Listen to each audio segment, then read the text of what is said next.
যুদ্ধে লেগেছে লেগেছে আগুন রক্তে, চলো চলো চলো যাব যুদ্ধে। এটা যুদ্ধের ময়দানে শিরোনামে লেখা চিঠি, সবখানে বৈষম্য শোষণের রাজনীতি। এ নীতি নীতি নয়, শোনো হে মহাজন, চারদিকে কেন এত শোষণের আয়োজন? হে জাতি আর কত সয়ে যাবে নীরবে, ফাঁকা কলসি বাজালে এই পিপাসা কি মিটবে? প্রশ্নটা আমার নয়, করে দেখো নিজেকে। তুমি কি পেয়েছিলে স্বাধীনতা ৭১? স্বাধীনতা মানে কি আজ খুন গুম হত্যা? স্বাধীনতা মানে কি আজ তার যুদ্ধ ভোট চুরি গণতন্ত্র হত্যা? স্বাধীনতা মানে কি আজ পেছাড়া রুটি আর তেল ছাড়া সবজি, তেল ছাড়া রান্না? স্বাধীনতা মানে কি বলছে না বিজ্ঞরা? শোনো হে জনতা, বলি কিছু কবিতা। সমাজটা হয়ে গেছে আজ যেন খেলনা, যে যার মতো করে ধরছে যে বায়না।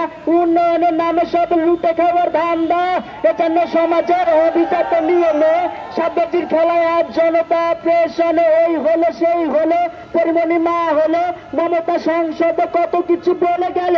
এসব ভেবে মিডিয়ার ঘুম চোখে আসে না, জনতার গলায় কাটা সেটা তারা দেখে না।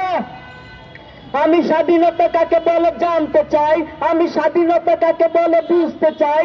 আমি স্বাধীনতা খুঁজে খুঁজে হয়রান ভাই, আমি স্বাধীনতা খুঁজে খুঁজে হয়রান ভাই। ধন্যবাদ সবাইকে।